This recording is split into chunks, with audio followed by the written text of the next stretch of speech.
بسم اللہ الرحمن الرحیم۔ السلام علیکم دوستو، آج ہم ایک ایسی شخصیت کی حقیقت بیان کرنے جا رہے ہیں جس پر بہت سے لوگوں نے تہمتیں اور اعتراضات لگائے، اسے گالیں دی گئی، اس کی پگڑی کا مذاق بنایا گیا، اسے مطلب پرست سیاستدان کہا گیا، جس نے اس پر کرپشن کا الزام لگایا اس پر ہر ایک نے جا کے معافی مانگی۔ کسی نے اس کی پالیسیوں کی جہاد سے متصدم قرار دیا، اس نے امریکی جارحیت کے خلاف طبل جنگ بجایا اور امریکہ مرد آباد نعرہ بلند کیا۔ اس پر 4 سے 5 تک جان لیوا حملے ہوئے، لیکن وہ اپنے مشن سے پیچھے نہیں ہٹا۔ اسے گھر پر راکٹوں کی برسات ہوئے، لیکن وہ ملک چھوڑ کر نہیں بھاگا۔ اس نے ہمیشہ اپنے اکابر کے مشن کی لاج رکھی، اپنوں نے اس کے خلاف لمبی لمبی تقریریں کی، کتابیں لکھی، لیکن اس نے ان چیزوں پر دھیان نہیں دیا۔ جو اس کی جان کے دشمن بنے ہوئے تھے اس نے ان کو بھی سینے سے لگایا۔ یاد کیجئے گا وہ لمحہ جب کراچی کے ایک مشہور معروف عالم نے 1.5 گھنٹے سے زیادہ صرف اس کی کردار کشی پر تقریر کی، اس کی قربانی پر پردہ ڈال کر اسے مفاد پرست ثابت کرنے پر لگا رہا۔ حقائق سے برعکس وہ تقریر اس نے بھی سنی تھی، لیکن مسکرا دیا اور کچھ بھی نہیں کہا۔ پھر وقت نے دیکھا کہ وہی عالم جب ایجنسیوں کے نرخے میں آیا اور اس پر کراچی کی زمین تنگ کر دی جانے لگی، چاروں طرف سے خطرات میں گہرا یہ عالم جب حجاز مقدس میں اس کے سامنے آیا تو وہ مسکرانے لگا اور کہا، میں نے آپ کی وہ تقریر سنی تھی، لیکن شاید وہ میری اصلاح کے لیے تھی، بتاؤ کیسے آنا ہوا۔ ایجنسیوں نے جنہیں حرام کر دی ہے، کراچی بہت وسیع ہے، لیکن اس کی زمین مجھ پر تنگ کر دی گئی ہے، جاؤ، آج کے بعد کوئی تمہیں کچھ نہیں کہے گا۔ وہ عالم آ گیا، وہ آج بھی کراچی میں ہے، علماء آئے، وفود آئے، حضرت ہمارے جامعہ کی زمین پر سرکار نے دعویٰ کر دیا ہے، کہتے ہیں کہ گرا دیا جائے گا۔ وہ مرد کلندر اٹھا، اس جامعہ کے سامنے، اس مسجد کے سامنے کھڑا ہو گیا، ایوان اقتدار میں بیٹھے ہوئے لوگوں کو کہا کہ یہ جامعہ بھی یہی رہے گا، یہ مسجد بھی یہی رہے گا۔ چشم فلک نے وہ نظارہ دیکھا، وہ جامعہ آج بھی وہی ہے، وہ مسجد آج بھی وہی ہے۔ اسے کہا گیا کہ لال مسجد کو کھلوا دو، جامعہ حفصہ بحال کرا دو۔ وہ میدان میں کود پڑا، اس نے حکومت سے معاہدہ کروا کر دونوں کو بحال کروا دیا۔ اس کی کردار کش کی گئی کہ ہر حکومت کا حصہ ہوتا ہے، لیکن اس نے اپنی ذات پر مسجد اور مدرسوں کو فوقیت دی۔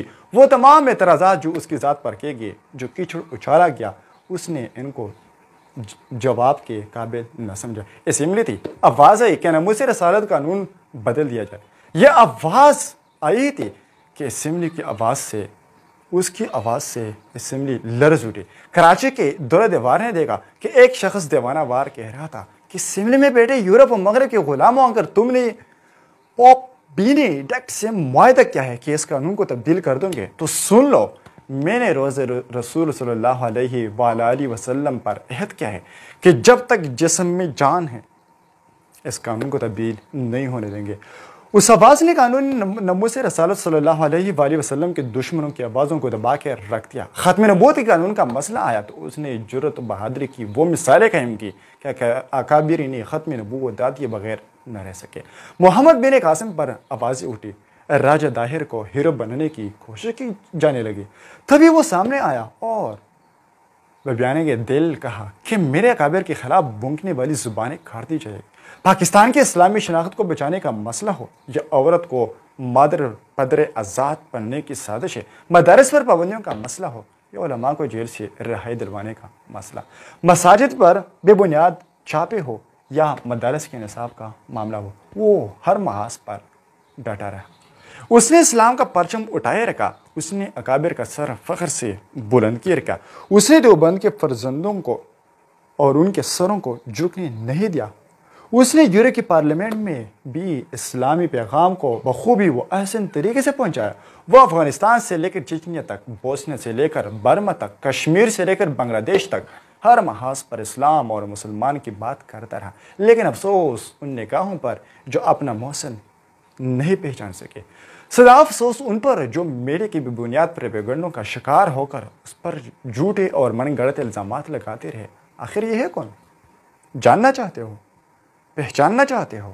تو آؤ اپنی نگاہوں کو بند کرو اور ذرا تصور کی نگاہوں سے دیکھو کہ لاہور کا شہر ہے، جامعہ اشرفیہ کا وسیع حال ہے، علماء کا ایک سمندر ہے، ہر طرف نورانی چہروں کی بہار ہے، علم و عمل کے کو گراہ موجود ہے۔ وہی ایک نوجوان اپنے خوبصورت انداز میں کہہ رہا ہے، کہاں ہے قائد محترم، قائد ملت اسلامیہ، حضرت مولانا فضل الرحمان صاحب؟ اسلام، پاکستان اور مدارس کے لیے آپ کی جتنی خدمات ہیں ان کی 5% بھی یہ قوم نہیں جانتی۔ آپ کو آپ کا تصور دکھائے گا کہ امامہ جبرائیلی ایک شخص وہاں بیٹھا ہے جس پر تمام علماء کی نگاہیں جمی ہوئی ہے۔ جی ہاں، یہ وہ شخص ہے جو پوری ایشیا کی سیاست میں چٹ ہے، جو کہ پاکستان کا نمبر 1 سیاسی لیڈر ہے، جسے ابن مفتی محمود کہا جاتا ہے، انہی کو مولانا فضل الرحمان کہا جاتا ہے۔ شکریہ۔